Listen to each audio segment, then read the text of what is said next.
Hi friends, எல்லாருக்கும் வணக்கம். இன்றைக்கி நாம் தமிழ் இலக்கணமில் பார்த்தீங்கன்னா சந்திப்பிழை அல்லது ஒற்றுப்பிழை நீக்கி எழுதுக அப்படின்றத நம்ம வந்து இந்த டாபிக் தான் வந்து பார்க்க போகிறோம். இது வந்து எங்கே கவர் ஆகும் அப்படின்னா யூனிட் 1ல் வந்து கவர் ஆகும்.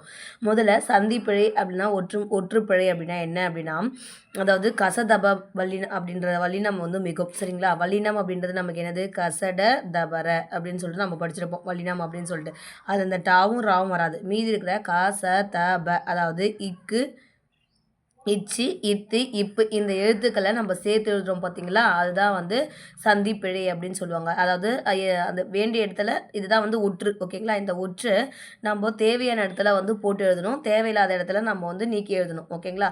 ஸோ நம்ம தேவை இருக்கிற இடத்துல போடாமல் எழுதினாலோ இல்லை தேவையில்லாத இடத்துல நம்ம போட்டு எழுதுகிறோம் அப்படின்னா அதுதான் நமக்கு வந்து பிழை. ஓகேங்களா? ஸோ அதனால தான் ஒற்றுப்பிழை அல்லது சந்திப்பிழை அப்படின்னு சொல்கிறாங்க. ஸோ இந்த சந்திப்பிழை ஒற்றுப்பிழையை நம்ம ஏன் வந்து கற்றுக்கணும் அப்படின்னு பார்த்தீங்கன்னா, நம்ம வந்து பிழை இல்லாமல் எழுதுறதுக்காகவும் அந்த மீனிங் வந்து மாறிடும். ஓகேங்களா? ஸோ நீங்கள் போட வேண்டிய இடத்துல ஒரு இக்கு வந்து ஒரு இடத்துல போடணும் அப்படின்னா நீங்கள் அந்த இடத்துல போடலை அப்படின்னு சொன்னால் அந்த சென்டென்ஸுக்கான மீனிங் வந்து சேஞ்ச் ஆகிடும். ஓகேங்களா? ஸோ அப்போ தமிழில் நம்ம பொருளை வந்து மாறுபடாமல் படிக்கிறதுக்காகவும் எழுதுறதுக்காகவும் தான் இந்த சந்திப்பிழை அப்படின்ற டாபிக் வந்து நம்ம வந்து பார்க்குறோம். ஓகேங்களா? ஸோ அதனால் இந்த டாபிக் வந்து ரொம்ப முக்கியமான டாபிக். ஸோ ஓகேங்களா? ஸோ இப்போ எப்படி வந்து இதுக்கு வந்து சில ரூல்ஸ் வந்து இருக்குது. எப்படி நம்ம மேக்ஸுக்கு வந்து ஃபார்முலா தெரிஞ்சால் தான் நம்மளால் வந்து நெக்ஸ்ட்டு ப்ரொசீஜர் வந்து நம்ம ப்ரொசீட் பண்ணி போக முடியுதோ அதே மாதிரி இதுக்கான ரூல்ஸ் வந்து இருக்குது. ஓகேங்களா? ஸோ வல்லினம் மிகும் இடங்கள், வல்லினம் மிகா இடங்கள் அப்படின்னு சொல்லிட்டு ரெண்டு இது இருக்குது. ஓகேங்களா? ஸோ நம்ம இந்த ரூல்ஸை மெமரி பண்ணால் மட்டும்தான், இது வந்து ஒரு ஃபார்முலா மாதிரியே ஞாபகம் வச்சுக்கலாம். இந்த ரூல்ஸை நீங்கள் மெமரி பண்ணால் மட்டும்தான் உங்களால் ஒரு சென்டென்ஸில் இந்த இடத்துல ஒற்று வருமா வராதா அப்படின்றத வந்து ஈஸியாக வந்து ஃபைண்ட் பண்ண முடியும். ஓகேங்களா? ஸோ அப்போது இங்கே பாருங்கள், ஃபார் எக்ஸாம்பிளுக்கு உங்களுக்கு என்ன சொல்ல வரேன்னா, இங்கே பாருங்க, மண் வெட்டி கொண்டு வா அப்படின்னு கொடுத்துருக்காங்களா. ஸோ இங்கே மண் வெட்டி கொண்டு வா, இந்த இக்கு இருக்குதுங்களா. ஸோ இங்கே இக்கு போட்டு எழுதியிருக்கோம், இங்கே போடாமல் எழுதியிருக்கோம், இங்கே போட்டு எழுதியிருக்கோம். ஸோ இதுதான். ஓகேங்களா? இதுதான் வந்து சந்திப்பிழைன்னு சொல்லுவோம். ஸோ இது இந்த இடத்துல நம்ம இக்கு போட்டுட்டு இருந்தோம் அப்படின்னா அது தப்பு. ஓகேங்களா? ஸோ ஏன் அப்படின்னா இங்கே மண் வெட்டி அப்படின்றது என்னன்னா, இங்கே வந்து மண்வெட்டின்ற அந்த கருவியை வந்து குறிக்குது. ஓகேங்களா? ஸோ மண்வெட்டி எல்லாருக்குமே தெரிஞ்சிருக்கும், மண்ணை வெட்ட பயன்படுற அந்த கருவி தான். ஓகேங்களா? ஸோ அந்த மண் வெட்டி அப்படின்ற அந்த கருவியை வந்து குறிக்குது. இங்கே பார்த்தீங்கன்னா மண் வெட்டி கொண்டு வா அப்படின்னா மண்ணை வெட்டி எடுத்துகிட்டு வாங்க அப்படின்னு சொல்கிறாங்க. மண்ணை வெட்டி எடுத்துகிட்டு வாங்க அப்படின்னு சொல்லிட்டு சொல்கிறாங்க. ஓகேங்களா? ஸோ அதுதான் இங்கே என்ன ரூல் வந்து ஃபாலோ ஆயிருக்கு அப்படின்னா, மண்வெட்டின்றது ஒரு எழுவாய். ஓகேங்களா? ஸோ ஒரு எழுவாயில் வல்லினம் வந்து மிகக்கூடாது அப்படின்ற ரூல் தான் இங்கே ஃபாலோ ஆயிருக்கு. இங்கே வெட்டின்றது வந்து ஒரு இது. ஓகேங்களா? ஈன்றது வந்து வினையச்சம். இது வந்து ஒரு வினை. வெட்டுறதுன்றது ஒரு வினை. ஆனால் வெட்டின்னும் போதுனாது ஒரு எச்ச சொல். ஓகேங்களா? அதனால் வினை எச்சத்தில் வந்து வல்லினம் வந்து மிகுந்திருக்கு அப்படின்ற ஃபார்மில் தான் இங்கே யூஸ் ஆயிருக்கு. ஸோ அப்போது நம்ம இந்த ரூல்ஸ் தெரிஞ்சால் மட்டும் தான் நம்மளால் பார்த்தீங்கன்னா இந்த டாப்பிக்கை வந்து நம்ம ஈஸியாக வந்து போட முடியும். ஓகேங்களா? அப்படி இல்லை அப்படின்னா நம்ம சின்ன வயசுலேருந்தே நம்ம வந்து தமிழை வந்து அதாவது படிக்கும் போது நம்ம வந்து அந்த வாசிக்கிறோம் பார்த்தீங்களா, அந்த வாசிப்பு திறன் யாருக்கு நல்லா இருக்கோ அவங்களுக்கு வந்து இதை வந்து இந்த டாபிக் வந்து ஈஸியாகவே இருக்கும். இப்போ எனக்கெல்லாம் பார்த்தீங்கன்னா இந்த ரூல்ஸ் தெரியலனா கூட என்னால் அந்த சென்டென்ஸை நான் வாசிக்கும் போதே இந்த இடத்துல இக்கு வரணும், இந்த இடத்துல இப்பு வரணும் அப்படின்றத வந்து நான் ஃபைன் பண்ணிவிடுவேன். இங்கே வரக்கூடாது அப்படின்றத வந்து ஃபைன் பண்ணிவிடுவேன். மாதிரியான வாசிப்பு திறன் நல்லா இருக்கிறவங்க கிட்டையும் அதே மாதிரி நம்ம அந்த வாசிக்கும் போது நம்ம படிக்கிறோம் பார்த்தீங்களா, அப்போவே நம்ம அதை நல்லா கூர்ந்து படித்தோம் அப்படின்னா அந்த அப்பயும் நம்ம வந்து இந்த டாப்பிக்கை வந்து ஈஸியாக வந்து கவர் பண்ணலாம். ஓகேங்களா? ஸோ அதுலேருந்தும் நம்மளால் வந்து ஒரு க்ளூ வந்து இருக்கும். ஸோ அப்போ ஈஸியாக வாசிப்பு திறன் இருக்கிறவங்களுக்கிட்ட இந்த டாபிக் வந்து ஈஸியாகவே பிக் பண்ணிடலாம். அப்படி வாசிப்பு திறன் வந்து நம்ம என்னால் படிக்கும் போது என்னால் ஃபைன் பண்ண முடியல அப்படின்றவங்க இந்த ரூல்ஸை வந்து நீங்கள் வந்து மெமரி பண்ணிக்கோங்க. அப்போ ஈஸியாக இருக்கும். அதே மாதிரி இந்த ரூல்ஸு வல்லினம் மிகும் இடங்கள் மிகா இடங்கள் 2 இருக்குல்ல, இதில் ஏதாச்சும் ஒன்று மட்டும் நீங்கள் மெமரி பண்ணுங்கள். மிகும் இடங்கள் மட்டும் பாருங்கள். அப்போ தான் உங்களால் ஈஸியாக வந்து ஃபைன் பண்ண முடியும். இப்போ 2மே படிக்கிறீங்க அப்படின்னா 2 இடத்துலையும் வரப்போ உங்களுக்கு கன்ஃபியூஷன் ஆகிடும். ஸோ அதனால் மிகும் இடங்கள் நம்ம படிச்சிட்டோம் அப்படின்னா மீதி எந்த ரூல் வந்தாலுமே அந்த இடத்துல வல்லினம் வந்து மிகாது அப்படின்னு சொல்லிட்டு நம்ம கெஸ் பண்ணிடலாமா. ஸோ அதனால் நான் என்ன சொல்ல வரேன்னா, வல்லினம் மிகும் இடங்கள் மட்டும் படிச்சுக்கோங்க, வல்லினம் மிகா இடங்கள் வந்து படிக்காதீங்க. ஓகேங்களா? ஏன்னா வல்லினம் மிகும் இடங்கள் படிச்சிட்டோம் அப்படின்னா இது தவிர வேறு எந்த ரூல் வந்தாலுமே அந்த இடத்துல மிகாது அப்படின்றத வந்து நீங்கள் கண்ண மூடிட்டு போட்டுருங்க. ஓகேங்களா? ஸோ இப்போ மிகுமிடங்கள். இப்போ மிகுமிடங்களே என்னென்ன ரூல்ஸ் இருக்குது அப்படின்னு பார்த்தீங்கன்னா, நான் வந்து கொஞ்சம் ஷார்ட்டாக ஈஸியாக மெமரி பண்ணுற மாதிரி தான் எழுதியிருக்கேன். ஓகேங்களா? ரிலேட்டடாக இருக்கிறது எல்லாமே எழுதியிருக்கேன். நீங்கள் இந்த ஆர்டரில் கூட வந்து நீங்கள் மெமரி பண்ணிக்கலாம். ஆ, இ, ஏ, அந்த, இந்த, எந்த. ஓகேங்களா? இந்த இடத்துலலாம் இந்த சொல்லுகளுக்கு இந்த எழுத்துக்களுக்கு பின்னாடிலாம் வல்லினம் மிகும். இதில் ஆ, ஈன்றது வந்து சுற்றெழுத்தும் தெரியும், ஏன்றது வினா எழுத்தும் தெரியும், அந்த இந்தன்றது சுட்டு திரிபும் தெரியும், எந்த அப்படின்றது வந்து வினாச்சொல் அப்படின்றது தெரியும். ஓகேங்களா? ஸோ இந்த எழுத்துக்களுக்கு பின்னாடிலாம் பார்த்தோன்னா வல்லினம் வந்து மிகும். அப்போது இங்கே பாருங்க, எக்ஸாம்பிள் ஆ சட்டை அப்படின்னு இருக்குங்களா, இங்கே ஆன்றது ஒரு வார்த்தை, சட்டைன்றது ஒரு வார்த்தை, ஒரு வேர்டு. இங்கே 2த்துக்கும் நடுவில் இங்கே வந்து இச்சு மிகுதுங்களா. ஸோ அதே மாதிரி ஃபஸ்ட்டு வல்லினம் எங்கெல்லாம் மிகும் மிகாது அப்படின்னு சொல்லிட்டு நம்ம வந்து பார்க்கணும். அதாவது இப்போ ஒரு சென்டென்ஸ் வந்து இருக்குது அப்படின்னா அந்த சென்டென்ஸுக்கு முன்னாடி இப்போ இந்த சென்டென்ஸ் எடுத்துக்கங்க. இந்த சென்டென்ஸுக்கு இப்போ இங்கே வந்து இப்போ இங்கே பாருங்கள். இப்போ இங்கே இருக்குன்னா இங்கே வந்து கோர் கா வரிசை இந்த வரிசை வரணும். கா ச த ப கா வரிசை சா வரிசை தா வரிசை பா வரிசை இந்த வரிசை வருது அப்படின்னா அந்த வரிசைகளுக்கு முன்னாடி மட்டும் தான் நம்ம வல்லினம் வந்து மிகுமா மிகாதா அப்படின்றது வந்து செக் பண்ணணும். ஓகேங்களா? இப்போ ஒரு சென்டென்ஸ் போய்ட்டே இருக்குது. இந்த 2 சென்டென்ஸ் வந்து எடுத்துங்க. இது ஒரு வார்த்தை, இது ஒரு வார்த்தை. இந்த 2 வார்த்தைக்கு நடுவில் வல்லினம் மிகுமா மிகக்கூடாதா அப்படின்னு எப்படி கண்டுபிடிப்பீங்க? இந்த வார்த்தைக்கு அடுத்து வர வார்த்தையை நம்ம பார்க்கணும். அதனுடைய முதல் எழுத்து வந்து பார்க்கணும். இந்த முதல் எழுத்து கா ச த ப இந்த வரிசையில் வந்திருந்தால் மட்டும்தான் அதுக்கு முன்னாடி வந்து வல்லினம் வந்து மிகுமா மிகக்கூடாதா அப்படின்றத வந்து நம்ம வந்து செக் பண்ணணும். ஓகேங்களா? இப்போ அடுத்த சென்டென்ஸ் பார்த்திங்கன்னா கொண்டு வான்னு சொல்லிட்டு இந்த 2 வார்த்தை இருக்குது. ஆனால் இந்த இடத்துல என்ன இருக்குது நமக்கு? இந்த இடத்துல பார்த்தீங்கன்னா உங்களுக்கு என்ன இருக்குது? வா வரிசை தான் இருக்குது. ஆனால் இங்கே கா ச த ப இந்த வரிசை வந்தால் மட்டும் தான் வந்து வல்லினம் வந்து மிகணும் மிகக்கூடாது அப்படின்றது வந்து நம்ம போடணும். ஓகேங்களா? அதாவது நிலைமொழி வருமொழி அப்படின்னு சொல்லுவோம். இப்போ 2 வார்த்தை இருக்குது அப்படின்னா ஸ்டார்டிங்கில் இருக்கிறது வந்து நிலை மொழி அப்படின்னு சொல்லுவோம். இப்போ பாருங்கள், வீட்டு தோட்டம் அப்படின்னா வீடு கூட்டல் தோட்டம் அப்படின்னு சொல்லிட்டு பிரிப்போங்களா? இப்போ இதில் எது நிலைமொழி எது வருமொழி அப்படின்றது நீங்கள் வந்து தெரிஞ்சுக்கணும். இப்போ இது வந்து நிலைமொழின்னு சொல்லுவோம், இது வந்து வருமொழின்னு சொல்லுவோம். ஓகேவா? இது வந்து நிலையாக இருக்குதா? ஸோ இதுதான் வந்து இங்கே புணர்ச்சி ஆக போகுது. அதாவது புணர்ச்சி விதிகள் தெரிஞ்சதுன்னா இது வந்து ஈஸியாக தெரியும். இப்போதைக்கு நான் புணர்ச்சி விதி எடுக்கும்போது அது டீட்டெயிலாக சொல்கிறேன். இப்போதைக்கு பார்த்தீங்கன்னா ஸ்டார்டிங்கில் அதாவது ஃபர்ஸ்ட்டில் இருக்கிறது நிலைமொழின்னு பார்த்துக்குங்க. செகண்டில் இருக்கிறது என்ன இருக்குன்னா வருமொழி அப்படின்றத வந்து பார்த்துக்குங்க. ஓகேங்களா? ஸோ அப்போ இந்த நிலைமொழி வருமொழி அப்படின்னு தெரிஞ்சுங்க. ஏன்னா இந்த நிலைமொழி வருமொழியை வச்சு பின்னாடி வந்து ரூல்ஸ் வந்துருக்கு. ஓகேங்களா? ஸோ அப்போ ஃபர்ஸ்ட் ரூல் வந்து ஆ இ ஏ அந்த இந்த எந்த இந்த வார்த்தைக்கு பின்னாடிலாம் பார்த்தீங்கன்னா வல்லினம் வந்து மிகுந்து வரும் அப்படின்றத வந்து பார்த்துங்க. அதற்கு இதற்கு எதற்கு அப்படின்ற வார்த்தைகளுக்கு பின்னாடி வல்லினம் மிகும். ஃபார் எக்ஸாம்பிள் அதற்கு சொன்னேன்னு இருக்குங்களா? ஸோ இப்போ இது வந்து நிலைமொழி, இது வருமொழி. ஓகேவா? ஸோ வருமொழி தான் நம்ம பார்க்கணும். இங்கே என்ன வரிசை இருக்குது? முதல் எழுத்து சா வரிசை. அப்போ சா கா சா தபின் வல்லினம் மிகும்னு சொல்லியிருக்கல. அப்போ இங்கே சா வரிசைனா இதுக்கு என்னமான ஈச்சு தான் வரணும். இங்கே கா வந்துச்சுன்னா இங்கே இக்கு போடணும். இங்கே தா வந்துச்சுன்னா இங்கே இத்து போடணும். இங்கே பா வந்துச்சுன்னா இங்கே இப்பு போடணும். ஸோ இங்கே என்ன வரிசை சொல்லு வருதோ அதுக்கான மெய்யெழுத்து தான் இங்கே வந்து கண்டிப்பாக நம்ம வந்து போடணும். ஓகேங்களா? ஸோ இதற்கு அப்படின்னா இதற்கு சொன்னேன் அப்படின்னா இங்கே எச்சு வரணும். அதுமாதிரி எதற்கு கேட்டாய் அப்படின்னு சொல்லிட்டு போடுங்களா? அப்போ எதற்குனா இக்கு, எதற்கு கேட்டாய் அப்படின்னு கேட்டால் இக்கு போடணும். எதற்கு கேட்டாய் அப்படின்னு சொல்லிட்டு போடணும். ஓகேங்களா?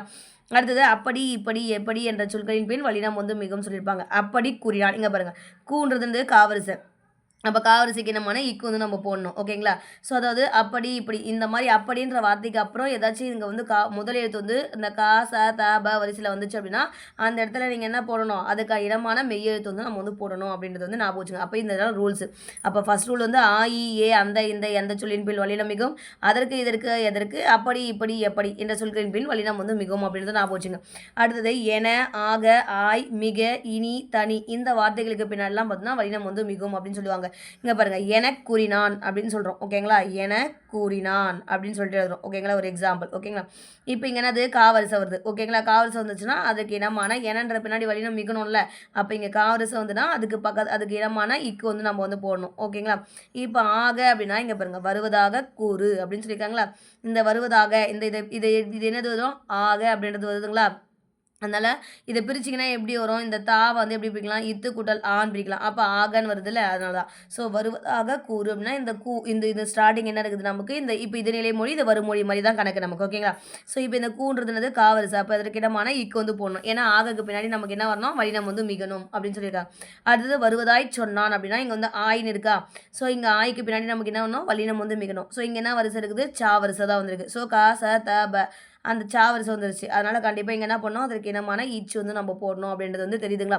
ஸோ இப்படி தான் நம்ம வந்து என்ன பண்ணணும்னா அந்த ரூல்ஸை வந்து நம்ம அப்ளை பண்ண போகிறோம். ஸோ தனிச்சிறப்பு அப்படின்னா தனி இச் போடணும். ஏன்னா சிறப்புன்றது வந்து சா வரிசை, அதனால் தனிச்சிறப்பு. இனி காண்போம் அப்படின்னு எழுதுவோம். ஓகேங்களா? ஸோ இனி காண்போம் அப்படின்னா இங்கே கா வரிசை வந்துருக்குது. ஓகேங்களா? ஏன்னா இனிக்கு பின்னாடி வல்லினம் வந்து மிகணும். அப்போ காக்கு இனமான இக்கு வந்து மிகுது. ஓகேங்களா? அதே தான். அடுத்தது ஓரெழுத்து ஒரு மொழிக்கு பின்னாடி வல்லினம் வந்து மிகும்னு சொல்லியிருக்கோம். ஸோ ஓரெழுத்து ஒரு மொழின்றது பூன்றது வந்து ஓரெழுத்து. ஓகே, ஓரெழுத்து ஒரு மொழி. ஓகேங்களா? ஸோ ஓரெழுத்து ஒரு மொழி என்னென்னு தெரிஞ்சால் மட்டும்தான் நம்மளால் இந்த ரூல்ஸ் வந்து பண்ண முடியும். ஆல்ரெடி நம்ம ஓரெழுத்து ஒரு மொழிக்கான ஷார்ட்கட்ஸ் வந்து நம்ம போட்டுட்ருக்கோம். ஓகேங்களா? ஸோ புக்கில் 42 ஓரெழுத்து ஒரு மொழி இருக்கும். ஆனால் கவர்மெண்ட் மெட்டீரியல் பார்த்தீங்கன்னா ஒரு 70 பக்கம் போல் இருக்கும். ஓகேங்களா? ஸோ அதனால் நீங்கள் அந்த ஓரெழுத்து ஒரு மொழி எதுன்னு தெரிஞ்சால் தான் நம்மளால் வந்து என்ன பண்ண முடியும்? இந்த ரூலை வந்து நம்ம அப்ளை பண்ண முடியும். இப்போ பூன்றது வந்து ஒரு எழுத்து ஒரு மொழி. ஓகேங்களா? அதனால் பூக்கூடை அப்படின்னு சொல்லிட்டு இங்கே பாருங்கள், காவரிசை ஒரு எழுத்து ஒரு மொழிக்கு முன்னாடி வல்லினம் மிகணும் அப்படின்ற கான்செப்டில் இங்கே காவரிசை வந்திருக்கு. அதனால் அதுக்கு இனமான இக்கு வந்து நம்ம போட்டிருக்கோம். அப்புறம் திசைப்பெயர்களின் பின் வல்லினம் வந்து மிகவும் சொல்லியிருக்காங்க. ஸோ திசைப்பெயர்கள் என்னென்ன எதுனா இருக்கட்டும், வடக்கு, தெற்கு, மேற்கு, வடகிழக்கு, தென்மேற்கு இந்த மாதிரி எது வந்தாலுமே அந்த இடத்துல என்ன போடணும்? அதுக்கு இனமான வல்லினம் வந்து மிகணும் அப்படின்னு ஆகுச்சுங்க. இங்கே பாவரிசை இருந்தாலும் அதுக்கு இப்போ வந்துருக்கணும். ஓகேங்களா? அடுத்து 8, 10 அப்படின்ற எண்களுக்கு பின்னாடி வல்லினம் வந்து மிகணும்னு சொல்லியிருக்காங்க.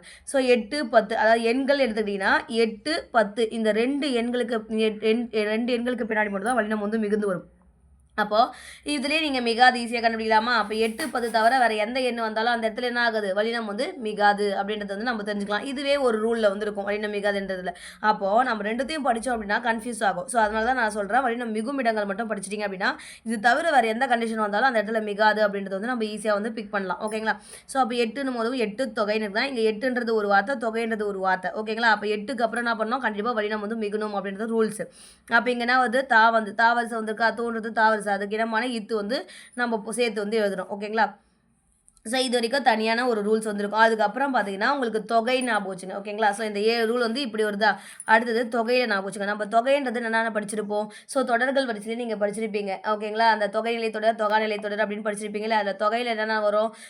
பண்பு தொகை, இரு பெயரொட்டு பண்பு தொகை, ஓமை தொகை, உருவகம் இதெல்லாம் வரும்ல. ஸோ இப்போ அதெல்லாம் என்னென்ன ரூல் வந்து ஃபாலோ ஆகுது அப்படின்றது வந்து செகண்ட் கான்செப்டாக ஞாபகம் வச்சுங்க. அப்போ பண்பு தொகை, இரு பெயரொட்டு பண்பு தொகை ரெண்டுத்துலையுமே வல்லினம் வந்து மிகும். அதே மாதிரி ஓமை தொகையிலையும் வல்லினம் வந்து மிகும். அப்போ தொகை எடுத்தீங்கன்னா ஓமை தொகை, பண்பு தொகை, இரு பெயரொட்டு பண்பு தொகை இதில் எதுலையுமே வல்லினம் மிகும். உவமைக்கு பக்கத்திலே உருவகம் வந்து நம்ம சொல்லுவோம். அப்போ உருவக சொற்களை சில சொற்களில் மட்டும் வல்லினம் மிகும் சொல்லுவோம். ஓகேங்களா? அதே மாதிரி உரிச்சொல்லில் பார்த்தீங்கன்னா இந்த சால, தவ, தட, குழ இதில் மட்டும் தான் வல்லினம் வந்து மிகும் சொல்லியிருக்காங்க. இப்போ பண்பு தொகைனா பச்சை கிளி. பண்பு தொகைன்றது என்னது? நமக்கு வடிவம், அளவு, நிறம், சுவை இதெல்லாம் வந்து சுட்டி காட்டுறதா நமக்கு என்னது? பண்பு தொகை. அப்போ இங்கே வந்து நிறத்தை வந்து சொல்லுதா? அப்போ இது வந்து பண்பு தொகைன்னு தெரிஞ்சிச்சா? ஓகேங்களா? அப்போ பச்சை கிளி அப்படின்றதா? அப்போது இங்கே பார்த்தீங்கன்னா இக்கு வந்து காவரிசை வந்ததுனால இங்கே இக்கு வந்து இது வருது. அப்போ பண்பு தொகையில் வல்லினம் வந்து மிகுது வருது. இரு பெயரொட்டு பண்பு தொகைன்றது நமக்கு தெரியும். மல்லிகை பூ அதாவது சிறப்பு பெயர் வந்து முன்னாடி வரணும், பொது பெயர் வந்து பின்னாடி போகும். இங்கே பூன்றது வந்து பொது பெயர், சிறப்பு பெயர் தான் மல்லிகை பூ, ரோஜா பூ. ரோஜான்றது ஒரு சிறப்பு பெயர். கரெக்டுங்களா? அதே மாதிரி சாரை, பாம்பு அப்படின்னா பாம்புன்றது நமக்கு வந்து பொது பெயர். அந்த பாம்பு ஸ்பெசிஃபிக்காக சொல்கிறதா சாரை அப்படின்றது. அப்போ சிறப்பு பெயர் முன்னாடியும் பின்னாடி வந்து நமக்கு பொது பேரும் வந்துச்சு அப்படின்னா அதுதான் இரு பெயரொட்டு பண்பு தொகை அப்படின்னு சொல்லுவோம். ஸோ அதுதான் அந்த இடத்துல வல்லினம் வந்து மிகுந்து வருது. ஓகேங்களா? ஓமை தொகையில் வல்லினம் மிகும். தாமரை பாதம்னா தாமரை போன்ற பாதம். ஓகேங்களா? அந்த போன்றன்ற வார்த்தை வந்து மறைஞ்சிருந்தால ஓமை தொகைன்னு சொல்கிறோம். அப்போ தாமரை பதம் இங்கே பாவரிசா பூ. ஓகேங்களா? அதுக்கப்புறம் சால, தவ, தட, குழலை வந்து வல்லினம் மிகும். தவ பெரிது அப்படின்னு சொல்லியிருக்காங்க. ஓகேங்களா? ஸோ இந்த வார்த்தை பார்த்தாலே பக்கத்தில் என்ன வரணும்? வல்லினம் வந்து மிகுந்து வந்துடணும் அப்படின்றத ஞாபகம் வச்சுங்க. உருவக சொற்கள் மட்டும் சில சொற்களில் மட்டும் வல்லினம் வந்து மிகவும் சொல்லியிருக்காங்க. இப்போ வாழ்க்கை படகு, உலக பந்து, தமிழ் தாய் அப்படின்னு சொல்லியிருக்காங்க. ஓகேங்களா? ஸோ இது ஒன்றும் இல்லை. இப்போ வாழ்க்கை படகு அப்படின்னா கைன்னு வந்துருச்சு. ஓகே, கை ஐ சவுண்ட் வந்தாலே அந்த இடத்துல வந்து வல்லினம் வந்து மிகும் அப்படின்றது வந்து நமக்கு வந்து தெரியும். ஓகேங்களா? ஸோ அதை வச்சு நம்ம வந்து போடலாம். அந்த ஐ சவுண்ட் வந்து இரண்டாம் வேற்றுமை தொகை. இது அது வந்து நான் ஷார்ட்டாக வேற்றுமைக்கெல்லாம் வந்து ஷார்ட்டாக ஒரு பாக்ஸ் மாதிரி போட்டிருக்கேன். ஸோ அப்போ வந்து உங்களுக்கு இது ஈஸியாக இருக்கும். ஓகேங்களா? அடுத்தது பெயரச்சம், எதிர்மறை பெயரச்சம், அதுக்கப்புறம் ஈடுகட்ட எதிர்மறை பெயரச்சம், வினையச்சம் அப்படின்ற கான்செப்ட் வந்து படிப்போம். அப்போ இதை நீங்கள் ஈஸியாக எப்படி மெமரி பண்ணிக்கலாம்னா இந்த ஃபஸ்ட்டு 7 மட்டும் நீங்கள் வந்து ஒரு கான்செப்டாக ஞாபகம் வச்சுங்க. அடுத்தது நம்ம என்ன பண்ண போகிறோம்? தொகைன்ற கான்செப்ட் ஞாபகம் வச்சுங்க. 2ல் தொகையில் நம்ம என்ன படிப்போம்? பண்பு தொகை, இது பெயரொட்டு பண்பு தொகை, ஓமை தொகை, ஊமைக்கு கூட ரிலேட்டடாக இருக்கிறது உருவகம், அது கூட உரிச்சல் அப்படின்றது ஒரு கான்செப்ட் ஞாபகம் வச்சுங்க. அது ஒரு 2வது ரூல். தேர்ட் செட் என்ன ஞாபகம் வச்சுக்கிறீங்க அப்படின்னா பெயரச்சம், வினையச்சம், எச்சம் வந்து ஞாபகம் வச்சுங்க. ஸோ எச்சத்தில் பெயரச்சம், வினையச்சம் அப்படின்றத படிப்போம். இந்த பெயரச்சத்திலே ஈறுகட்ட எதிர்மறை பெயரச்சம் அப்படின்னு சொல்லிட்டு ஒன்று படிப்போம். இங்கே பார்த்தீங்கன்னா ஈறுகட்ட எதிர்மறை பெயரச்சல் தான் வல்லினம் வந்து மிகவும் சொல்லியிருக்காங்க. அப்போ பெயரச்சத்தில் என்ன இருக்கும்? வல்லினம் வந்து மிகாது அப்படின்றத நம்ம ஈஸியாக இதுலேயே ஞாபகம் வச்சுக்கலாமா? ஸோ அப்போ ஈறுகட்ட எதிர்மறை பெயரச்சத்தில் பார்த்தீங்கன்னா வல்லினம் வந்து மிகவும் சொல்லியிருக்காங்க. ஈறுகட்ட எதிர்மறை பெயரச்சல்னா ஓடா குதிரை அப்படின்னு சொல்கிறோம்ல. ஸோ இங்கே பாருங்கள் இந்த இதுதான் ஓடா குதிரை, செல்லா காசு அப்படின்னு சொல்லுவோம்ல. இந்த இடத்துல இந்த மாதிரி வரும் சவுண்ட் வந்து வரும். ஓகேங்களா? ஸோ அதாவது இது என்னன்னா ஓடாது அப்படின்னு சொல்லுவாங்க. ஓடா குதிரைனா ஓடாத குதிரை அப்படின்றது தான் மீனிங். அப்போ ஓடாது அப்படின்றது அந்த தூ வந்து கெட்டு ஓடான்னு சொல்லிட்டு வந்திருக்குல்ல, அதுதான் ஈறு கட்டு. இது மாதிரி அந்த ஈறு வந்து கெட்டு போகுது. ஆக்சுவலி இதோடைய மீனிங் என்னன்னா ஓடாது. இந்த ஈறு வந்து கெட்டு போகிறதுனால தான் இதுக்கு பேர் வந்து ஓடா. அதாவது அதனால தான் ஈறு கெட்ட எதிர்மறை பெயரச்சம். ஓடாதுன்றது எதிர்மறை தான், அதனால தான் எதிர்மறை பெயரச்சம் அப்படின்னு சொல்லியிருக்காங்க. ஸோ புரியுதுங்களா? அப்போது ஓடா குதிரை அப்படின்றது ஈறுகட்ட எதிர்மறை பெயரச்சம். அந்த இடத்துல வந்து வல்லினம் வந்து மிகுந்து வருது. அடுத்தது வினையச்சம் அப்படின்னு எடுத்தீங்கன்னா நமக்கு ஆ, இ, உ அப்படின்றதுல வந்து வரும். ஓகேங்களா? ஸோ இப்போ அகர இகர ஈற்று வினையச்சத்துக்கு முன்னாடி வல்லினம் வந்து மிகும். ஆனால் ஓகேங்களா? அகர இகர இப்போ ஆட சொன்னார், ஆட அ சவுண்ட் வருதுங்களா? அப்போ இந்த இடத்துல வந்து வல்லினம் வந்து மிகுந்து வரணும். ஓடி பார்த்தான் டீனும் போது ஈ சவுண்ட் வருது, அப்போ இங்கே வல்லினம் மிகும். ஆனால் உகரத்தில் முடியுது. இப்போ ஆ, இ, ஊன்னு வச்சுங்க. வினையச்சம் எடுத்தால் 3 கான்செப்ட் வரணும். ஆ, இ, உ. ஆலையும் ஈலையும் எல்லா இடத்துலையுமே வல்லினம் மிகும். ஊ வருது அப்படின்னா அங்கே மட்டும் ஒரு கனெக்ஷன் வந்து கொடுத்துருக்காங்க. உகரத்தில் முடிகிற வினையச்சம் குற்றியல் உகரமாக இருந்தால் மட்டும்தான் வல்லினம் வந்து மிகவும் சொல்லியிருக்காங்க. இப்போ பெற்று கொண்டான் குற்றியல் உகரம் அப்படின்னா நமக்கு என்ன தெரியல. ஸோ கடைசியில் ஒரு சொல் வந்து குசுடு துபுரு அப்படின்னு சொல்லிட்டு முடிஞ்சிச்சு அப்படின்னு சொன்னால் அதுதான் வந்து குற்றியல் உகரம் சொல்லுவாங்க. இங்கே பாருங்கள் பெற்று கொண்டான். இந்த ரூ வந்திருக்குங்களா? அதாவது வல்லின சொற்கள் தெரியும்ல, க, ச, ட, த, ப, ர. இந்த கசர தபர குற்றியல் உகரம்னா அந்த அப்படியே வரணும். கூ வரிசை அந்த உகரம் அப்படின்றது ஓகேங்களா? அந்த சவுண்ட் வரணும். கு, சு, டு, து, பு, ரு ஓகேங்களா? அந்த உகரம் குற்றியல் உகரம் அப்படின்னா அந்த உகரமானது குற்றினா குறுமை, அந்த மாத்திரையை வந்து குறைந்து ஒலிக்கும். அதுதான் வந்து குற்றியல் உகரம் அப்படின்னு சொல்லுவாங்க. ஓகேவா? தன்னுக்குரிய மாத்திரை அளவில் வந்து குறைந்து ஒலிக்கத்தான் குற்றியல் உகரம் அப்படின்னு சொல்லுவாங்க. அந்த உகரம்ன்றதுல உகரம் வருதுல, அந்த உகரத்தினால தான் அந்த கசடு தப்புறன்றது கூ, சு, டு, து அந்த சவுண்ட் வந்து நம்ம சொல்லி வந்து படிக்கிறோம். ஓகேங்களா? ஸோ இங்கே பாருங்க, பெற்று கொண்டான் ரூ வருதுங்கள. அப்போ இது கண்டிப்பாக இது என்னது? குற்றியல் உகரம் அப்படின்னு தெரிஞ்சிச்சு. ஓகேங்களா? ஸோ சவுண்ட் வந்துருக்குது. பெற்று கொண்டான் அப்படின்னு சொல்லியிருக்காங்க. பெற்று அப்படின்றது என்னது? ஒரு எச்சச்சொல். அது கொண்டான் அப்படின்ற வினையை கொண்டு முடிந்ததுனால இது வினையெச்சம் அப்படின்னு சொல்லிட்டு நமக்கு தெரியும். ஓகேங்களா?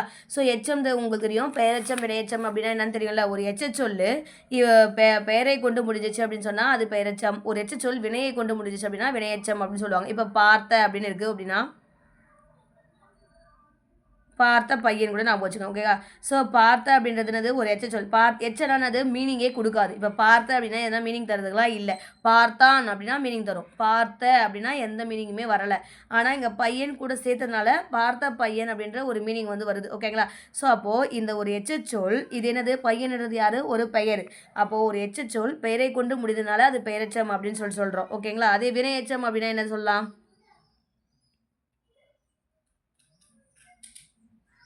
ஓடி பார்த்தான் கூட ஞாபகம் வச்சுங்க.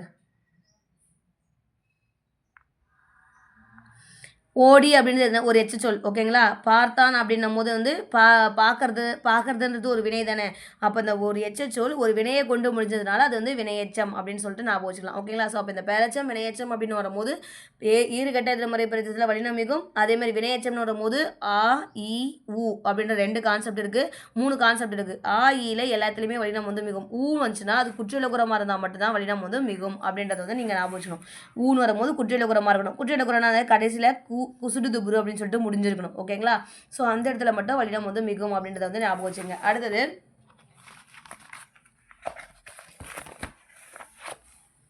வன்தொடர் குற்றியலுகரங்கள் நிலைமொழியாக இருந்துச்சு அப்படின்னு சொன்னால் அந்த இடத்துல வந்து வல்லினம் வந்து மிகும் அப்படின்னு சொல்லியிருக்காங்க. ஓகேங்களா? ஸோ இந்த கண்டிஷன் வந்து ரொம்பவே முக்கியமான கண்டிஷன். ஓகேங்களா? ஸோ இது வந்து நிறைய வந்து யூஸ் ஆகும். ஸோ நம்ம வந்து குற்றியலுகரம் டாப்பிக்கில் வன்தொடர் குற்றியலுகரம், மென்தொடர் குற்றியலுகரம் அந்த மாதிரி வந்து டைப்ஸ் வந்து படிப்போம். ஒரு 6 டைப்ஸ் வந்து படிப்போம். அதில் வன்தொடர் குற்றியலுகரம் சொல்லியிருப்பாங்க. வன்தொடர் குற்றியலுகரம் ஒன்றும் இல்லை, இந்த 2 இருக்குங்களே, இதுக்கு முன்னாடி இருக்கிற எழுத்து வந்து வல்லினம் வந்து இருந்துச்சு அப்படின்னு சொன்னால் அதுதான் வன்தொடர் குற்றியலுகரம் அப்படின்னு சொல்லுவாங்க. இப்போ வல்லினம் எடுத்துறது கசட தபர, அப்போ டாவர்ஸ்ன்றது வல்லினம் எழுது. ஓகேங்களா? ஸோ அப்போ இந்த குசுடு துபுரு அப்படின்றது கடைசி இருக்கிறது குசுடு துபுரில் முடிஞ்சிருக்கணும். அதுக்கு முன்னாடி இருக்கிற எழுத்து வந்து வன்தொடராக இருக்கணும், அதாவது வல்லினமாக இருக்கணும். அப்படி இருந்தால் மட்டும்தான் அது வந்து வன்தொடர் குற்றியலுகரம் சொல்லுவோம். அந்த வன்தொடர் குற்றியலுகரம் நிலைமொழியாக இருந்துச்சு அப்படின்னு சொன்னால் அந்த இடத்துல வல்லினம் வந்து மிகும் அப்படின்னு சொல்லியிருக்காங்க. ஓகேங்களா? இது நிலைமொழி, இது வருமொழி. அப்போ இங்கே என்ன இருக்குது? வன்தொடர் குற்றியலுகரம் அப்படின்றத சொல் வந்து இருக்குது. ஓகேங்களா? ஸோ அப்போ இந்த இடத்துல கண்டிப்பாக வல்லினம் வந்து மிகணும். ஏன்னா இங்கே வந்து காவல் வந்திருக்கு, அதனால வல்லினம் வந்து மிகுது. ஸோ இந்த ரூல் வந்து நல்லா வந்து படிச்சுங்க. இது எல்லா இடத்துலையுமே வந்து யூஸ் ஆகும். ஓகேங்களா? ஸோ அப்போ வன்தொடர் குற்றியலுகரங்கள் வந்து நிலைமொழியாக இருந்துச்சு அப்படின்னு சொன்னால் அந்த இடத்துல வல்லினம் வந்து மிகும் அப்படின்றத வந்து ஞாபகம் வச்சுங்க. அடுத்தது டா, ர ஒற்று இரட்டிக்கும் உயிர் நெடில் தொடர் குற்றியலுகரத்தில் வல்லினம் மிகும் சொல்லியிருப்பாங்க. குற்றியலுகரத்தில் உயிர் தொடர் குற்றியலுகரம், நெடில் தொடர் குற்றியலுகரம், அதாவது வன்தொடர், மென்தொடர், இடைத்தொடர், உயிர் தொடர், நெடில் தொடர் அந்த மாதிரி வந்து நம்ம படிப்போம். கரெக்டுங்களா? ஆயுத தொடர் குற்றியலுகரம் சொல்லிட்டு மொத்தம் 6 படிப்போம். அதில் 3ல் மட்டும்தான் வல்லினம் மிகும். எங்கெங்க? வன்தொடர்லையும் உயிர் நெடில் தொடர்லையும் வந்து மிகும். அந்த உயிர் நெடில் தொடரில் மட்டும் டா, ர ஒற்று வந்து இரட்டிக்கிற இடத்துல மட்டும் தான் வல்லினம் வந்து மிகும்னு சொல்லியிருக்காங்க. இப்போ ஆட்டுப்பட்டி, நாட்டுப்பட்டினா இது எப்படி பிரிப்பீங்க? ஆடு கூட்டல் பட்டின்னு சொல்லிட்டு பிரிப்பீங்களா? எப்படி பிரிப்பீங்க? ஆடு கூட்டல் பட்டின்னு சொல்லிட்டு பிரிப்பீங்க. இந்த உகரம் வந்து கேட்டுட்டு அந்த இப்போ இட்டு கூட்டல் ஊன் போடுமா, இந்த உகரம் கேட்டு இந்த இட்டு நாகம் திருப்பி இன்னொரு முறை இரட்டிக்கும். ஓகேங்களா? ஸோ அதுதான் இங்கே வந்து சொல்லியிருக்காங்க. ஆட்டுப்பட்டி அப்படின்னு அந்த டாவும் ராவும் வந்து எங்கே வந்து இரட்டிக்குதோ அந்த இடத்துல பார்த்தீங்கன்னா உங்களுக்கு வல்லினம் வந்து மிகும் அப்படின்னு சொல்லியிருக்காங்க. ஓகேங்களா? அதுக்கு முற்றிலுகரத்தின் பின் வல்லினம் மிகும் சொல்லியிருப்பாங்க. முற்றிலுகரம் அப்படின்றது மொத்தனுடைய மாதிரியில் வந்து குறையாமல் ஒலிக்கும். அதுதான் வந்து முற்றிலுகரம் அப்படின்னு சொல்லியிருக்காங்க. பொது தேர்வு அப்படின்னு சொல்லியிருக்காங்கல்ல. ஸோ அந்த இடத்துல வந்து வல்லினம் வந்து மிகுந்திருக்கு. அடுத்தது பார்த்தீங்கன்னா மகர மெயில் முடியும் சொல்லி அடுத்து வல்லினம் வந்து மிகுன்னு சொல்லியிருக்காங்க. இப்போ மகர மெயில ஏதாச்சும் ஒரு சொல் வந்து முடியுது அப்படின்னு சொன்னால் அந்த இடத்துல வந்து வல்லினம் வந்து மிகும் அப்படின்றது வந்து சொல்லியிருக்காங்க. இந்த மகர மெய் வந்து கெட்டுடும். ஓகேங்களா? மரம் ப்ளஸ் சட்டம் இருக்குதா, அந்த மகர மெய்யானது கெட்டுட்டு அந்த இடத்துல வல்லினம் மிகுந்து வந்து ஒலிக்கும். அதாவது மரச்சட்டம் அப்படின்னு சொல்லியிருக்காங்களா, இந்த இம்மு போயிட்டு இந்த சாகிடமான இச்சு வந்து மிகுந்திருக்கு. ஓகேங்களா? அடுத்தது தனி குற்றெழுத்தை அடுத்து வரும் ஆகார எழுத்தின் பின் வல்லினம் மிகும் சொல்லியிருக்காங்க. இதுதான் தனி குறில் ஓகேங்களா. ஸோ நீன்றது என்னது ஒரு குறில் எழுத்து. அதே நீ அப்படின்னா நெடில் எழுத்து ஓகேங்களா. அப்போ இது என்னது ஒரு தனி குறில். அதுக்கு அடுத்து வர ஆகார சொல். ஆகார சொல்லுனா என்னது ஆ சவுண்டு வரணும். இப்போ லா அப்படின்னா ஆ சவுண்டு தானே வருது. அப்போது அதுக்கு பின்னாடி பார்த்தீங்கன்னா வல்லினம் வந்து மிகணும் அப்படின்னு சொல்லியிருக்காங்க ஓகேங்களா. இது பாருங்க தனி குறில் அடுத்து வரும் ஆகார சொல்லின் பின் வல்லினம் வந்து மிகணும் அப்படின்னு சொல்லியிருக்காங்க. அப்போ ஆகார சொல்லுக்கு அப்புறம் பார்த்தீங்கன்னா வல்லினம் வந்து மிகுந்துருக்குங்களா. ஸோ ஏன்னா இங்கே சா வரிசை அதனால இச்சு போட்டிருக்கும். அடுத்தது நிலைமொழி உயிரிட்டு சொல்லின் பின் வல்லினம் வந்து மிகவும் சொல்லியிருக்காங்க. நிலைமொழி வந்து உயிரீடாக இருக்கணும். ஸோ நிலைமொழின்றது இது ஓகேங்களா. ஸோ இந்த குழம்புன்றது வருமொழி ஓகேவா. இங்கே பாருங்கள் நிலைமொழி உயிர் ஈற்று ஓகேங்களா. உயிர் வந்து ஈற்று இருக்கணும். ஸோ ஈற்றில் வந்து உயிரெழுத்தாக இருக்கணும். இந்த ரீன்றது எப்படி பிரிப்பீங்க, இரு கூட்டல் ஈன்னு பிரிப்பீங்களா. அப்போது கடைசியில் வந்து உங்களுக்கு உயிர் எழுத்து வந்துச்சு அப்படின்னு சொன்னாலே அந்த இடத்துல வல்லினம் மிகும். ஸோ இதுவுமே ஒரு மேஜரான எல்லா இடத்துலையுமே யூஸ் ஆகிற ஒரு ரூல். அப்போது உங்களுக்கு மெயினாக வந்து இந்த ரூல்லே பார்த்தீங்கன்னா நீங்கள் வந்து இந்த ஒரே ஒரு ரூல் வச்சு ஈஸியாகவே நீங்கள் வந்து எதுவுமே தெரியலனா கூட இந்த ஒரு ரூல் வச்சு ஈஸியாக வந்து ஃபைன் பண்ணிடலாம் ஓகேங்களா. ஒரு சென்டென்ஸை வந்து எந்த இடத்துல வல்லினம் மிகும் மிகாது மோஸ்ட்லி இந்த ஒன்றாச்சும் ஃபாலோ ஆகும். அதை வச்சு நீங்கள் ஆப்ஷன் நெக்லேஷன் மெத்தட் வச்சு நீங்கள் வந்து ஈஸியாக வந்து போடலாம். ஃபார் எக்ஸாம்பிள் இப்போ கறி குழம்புன்னு இருக்கா, அதாவது கடைசியில் இப்போ 2 சென்டென்ஸ் பார்க்குறீங்க. இந்த 2 சென்டென்ஸ் இந்த 2 வார்த்தை ஓகேங்களா. அந்த 2 வார்த்தைக்கு இடையில உயிர் எழுத்துக்களுடைய சொல் அந்த சவுண்டு வந்து வந்துச்சுன்னா, அதாவது அ ஐ இ உ சவுண்டு வந்துச்சு அப்படின்னு சொன்னால் அந்த இடத்துல பார்த்தீங்கன்னா கண்டிப்பாக வந்து வல்லினம் வந்து மிகணும் அப்படின்றத வந்து நீங்கள் வந்து இங்கே சொல்கிறாங்க. அதுதான் ஓகேங்களா. நிலைமொழி உயிரெழுத்து சொல்லின் பின் வல்லினம் மிகும் அப்படின்றது ஒன்றும் இல்லை. நிலைமொழியோடைய கடைசி எழுத்து வந்து அந்த கடைசி சவுண்டு வந்து என்னவா இருக்கணும், ஆ இ உயிரெழுத்தோடைய வரிசையில் இருந்துச்சு அப்படின்னு சொன்னால் அந்த இடத்துல வல்லினம் வந்து மிகணும். இது ரொம்ப மோஸ்ட் இம்பார்ட்டண்ட் ரூல் ஓகேங்களா. ஸோ அடுத்தது வேற்றுமை தொடர் வேற்றுமை தொகை. இந்த வேற்றுமை தொடர்லையும் வேற்றுமை தொகையிலையும் வேற்றுமை உருபும் பயனும் உடன்தொக்க தொகை ஓகேங்களா. ஸோ இது வந்து நிறைய வந்து கன்ஃபியூஷன்ஸ் வந்து இருக்கும் ஓகேங்களா. ஸோ அதை வந்து நீங்கள் ஈஸியாக இந்த மாதிரி டேபிள் காலம் போட்டு ஈஸியாக ஞாபகம் வச்சுக்கலாம் ஓகேங்களா. ஸோ இப்போ வேற்றுமை நமக்கு எத்தனை வகைப்படும், 8 வகை வந்து படும் ஓகேங்களா. அதில் 1க்கும் 8க்கும் நமக்கு பிரச்சனையே இல்லை. அது எதுவுமே கணக்கிலே சேர்த்துறது கிடையாது ஓகேங்களா. ஏன்னா உருபு எதுவுமே இருக்காது 1க்கு 8க்கும். அதனால் 1 8 கணக்கிலே தேவையில்லை, அதை விட்டுருங்க ஓகேங்களா. மீதி இருக்கிறது என்னது 2 3 4 5 6 7 ஓகேங்களா. ஸோ இது வந்து வேற்றுமை இருக்கேன். இங்கே எப்படி எழுதலாம் பாருங்கள். இதை எழுதுறது கூட நீங்கள் ஈஸியாக எழுதலாம். 2 3 4 5 அப்படி எழுதுங்க. அதுக்கப்புறம் மீதி இருக்கிற 6 7 இங்கே எழுதுங்க. ஸோ வேற்றுமை தொடர்னா உங்களுக்கு என்னன்னு தெரியல. வேற்றுமை உறுப்புனா சொல்லுவோம் நம்ம ஐயால் கூ இன் அது கண் அப்படின்னு சொல்லுவோம்ல. அந்த ஐயால் கூ இன் அது கண்ணுன்றது வெளிப்படையாக வந்துச்சு, ஒரு தொடரில் வெளிப்படையாக தெரிஞ்சிச்சு அப்படின்னா அது வேற்றுமை தொடர்னு சொல்லுவோம். அந்த ஐயால் கூ இன் அது கண் வந்து மறைஞ்சி தொக்கி வந்துச்சு அப்படின்னா அது வந்து வேற்றுமை தொகைன்னு சொல்லுவோம். தொகை அப்படின்றது தொக்கி அப்படின்ற மீனிங் ஓகேங்களா. தொக்கி என்னன்னா மறைந்து வந்துச்சு அப்படின்னா அதை வந்து வேற்றுமை தொகை அப்படின்னு சொல்லுவோம் ஓகேங்களா. ஸோ அப்போது நீங்கள் இந்த மாதிரி டேபிள் காலம் போட்டுருங்க. வேற்றுமை தொடர் இங்கே ஃபஸ்ட்டுக்கு டிக்கு லாஸ்ட்டுக்கு டிக்கு மட்டும் நான் போச்சுங்க. அப்போ வேற்றுமை தொடரை எடுத்துக்கிட்டீங்கன்னா 2ஆம் வேற்றுமை தொடர்லையும் 4ஆம் வேற்றுமை தொடர்லையும் வல்லினம் வந்து மிகும். அதை தான் புக்கில் எப்படி கொடுத்துருப்பாங்கன்னா ஐ அப்படின்ற வேற்றுமை உருபு வெளிப்படையாக வந்துச்சு அப்படின்னா அந்த இடத்துல வல்லினம் மிகும் சொல்லியிருப்பாங்க. கூன்ற வேற்றுமை உருபு வெளிப்படையாக வந்துச்சுன்னா அந்த இடத்துல வல்லினம் மிகும் சொல்லியிருப்பாங்க. ஏன்னா 2க்கு வந்து ஐன்றது தெரியும், 4ஆம் வேற்றுமைக்கு வந்து அதனுடைய உறுப்பு என்னது கூன்றது தெரியும். ஸோ அதை தான் நான் வேற்றுமை தொடர் அப்படின்னு சொல்லிட்டு ஈஸியாக வந்து நம்ம இப்படி போட்டுட்டோம்னா நமக்கு ஈஸியாக வந்து ஞாபகம் வச்சுக்கலாம். அடுத்தது வேற்றுமை தொகைன்னு எடுத்துக்கிட்டிங்கன்னா 6 7 வந்து வல்லினம் வந்து மிகும் ஓகேங்களா. 6ஆம் வேற்றுமை தொகையிலும் 7ஆம் வேற்றுமை தொகையில் மட்டும் தான் வல்லினம் மிகும். இது எந்த வேற்றுமை தொகையிலும் வல்லினம் வந்து மிகாது. அதுக்கப்புறம் வேற்றுமை உருபும் பயனும் உடன்தொக்க தொகையில் பார்த்தீங்கன்னா உங்களுக்கு 6 தவிர மீதி எல்லாத்துலேயுமே வல்லினம் மிகும் ஓகே. வல்லினம் வந்து மிகும். அப்போ 6 தவிர மீதி எல்லாத்துலேயும் வல்லினம் வந்து மிகும் அப்படின்றது வந்து நான் போச்சுங்க. ஸோ இந்த டேபிள் காலம் போட்டு இந்த மாதிரி போட்டுட்டீங்கன்னா உங்களுக்கு வந்து ஈஸியாக இருக்கும். இப்போ விரும்பும் பயனும் உடன்தொக்க தொகைன்றது என்னது, எக்ஸாம்பிள் வந்து பணப்பெட்டி அப்படின்னா பணத்தை உடைய பெட்டி, அந்த உடைய அப்படின்ற வார்த்தை வந்து என்ன ஆகுது, மறைஞ்சி தொக்கி வந்துருக்குது. அதனால தான் அந்த உருவும் பயணம் உடன் தொகை தொகைன்னு சொல்லியிருக்காங்க. ஏன்னா அந்த உடையன்றது வந்து அதனுடைய பயனை குறிக்குது. அதனால தான் அந்த பயனை மறைஞ்சு வந்திருக்கிறதுனால தான் இது என்னது பணத்தை உடைய பெட்டி அப்படின்னு சொல்லியிருக்காங்க. ஐ சவுண்டு தானே வருது. அப்போ 2ஆம் வேற்றுமை உருவும் பயணம் உடன்தக்க தொகை அப்படின்னு சொல்லிட்டு படிப்போமா. ஸோ அப்போது இந்த இடத்துல 2ஆம் வேற்றுமை உருவும் பயணம் உடன்தக்க தொகை இங்கே என்ன சொல்லியிருக்கேன் நான், 6ல் மட்டும் தான் மிகக்கூடாது, மீதி எல்லாத்துலேயுமே மிகணும். அப்போ கண்டிப்பாக இந்த இடத்துல என்ன ஆகணும், வல்லினம் வந்து மிகுந்திருக்கணும். அப்போ இந்த 2 சென்டென்ஸில் வருமொழி என்னவா இருக்குது, நமக்கு பாவரிசை இருக்குது. அதனால் இப்போ வந்து போடுறோம் ஓகேங்களா. ஸோ இந்த ரூல்ஸ் வந்து உங்களுக்கு தெரிஞ்சது அப்படின்னா இந்த டாபிக் வந்து ஈஸியாக முடிச்சிடலாம். ஸோ வல்லினம் மிகும் இடங்கள் மட்டும் நல்லா படிச்சுங்க. தூக்கத்தில் எழுப்பி கேட்டால் கூட சொல்கிற மாதிரி படிச்சுங்க. வல்லினம் மிக இடங்கள் ஜஸ்ட் ஒரு 1 or 2 டைம் வந்து ரீட் விடுங்க போதும். ஆனால் நம்ம வல்லினம் மிகும் இடங்களை மட்டும் தரவாக படிச்சிடணும். அப்போ தான் நம்மளால் வந்து ஈஸியாக வந்து அடிக்க முடியும். நான் சில எக்ஸாம்பிள்ஸ் வந்து உங்களுக்கு நான் சொல்லி காட்டுறேன் ஓகேங்களா. ஸோ இங்கே பாருங்கள், இப்போ எக்ஸாம்பிள்ஸ் பாருங்கள். இந்த மாதிரி சென்டென்ஸில் பாருங்கள். இப்போ கடமையை செய் பலனை கேள் அப்படின்னு கொடுத்துருக்காங்களா? ஸோ இப்போ இந்த இடத்துல எங்கே வந்து நம்ம இக்கு போடணும், இச்சு போடணும் அப்படின்றத நம்ம பார்க்க போகிறோம். ஓகேங்களா? ஸோ இப்போது நான் வந்து வல்லினம் மிகா இடங்களை சொல்லலை. ஓகேங்களா? ஆனால் வல்லினம் மிகும் இடங்களை வச்சு நம்ம வந்து எப்படி போடுறது அப்படின்னு பார்க்க போகிறோம். ஓகேங்களா? இப்போ கடமையை ஐன்னு வந்திருக்கா? ஸோ ஐன்றது வந்து அது நமக்கு வெளிப்படையாக தான் வந்திருக்குது. நம்ம ஆல்ரெடி படித்தோம். ஐ வந்து வெளிப்படையாக வந்துச்சுன்னா அது 2ஆம் வேற்றுமை தொடர்னு தெரியும். அப்போ வேற்றுமை தொடராக நமக்கு என்ன இருக்கணும்? கண்டிப்பாக வல்லினம் வந்து மிகணும். அப்போ என்ன பண்ணுறோம்னா இங்கே அதுக்கு அடுத்த வார்த்தையை நம்ம பார்க்கணும். ஓகேங்களா? ஸோ அப்போ இங்கே வந்து சாவரிசு இருக்குது. அப்போ கண்டிப்பாக வல்லினம் வந்து மிகணும். அப்போ இங்கே இச்சு போடணும். ஓகேங்களா? ஸோ நீங்கள் இப்போ ஒரு சென்டென்ஸ் வந்து நீங்கள் பார்க்கும்போதே ஃபஸ்ட்டு இந்த 2 வார்த்தையை பாருங்கள். ஓகேங்களா?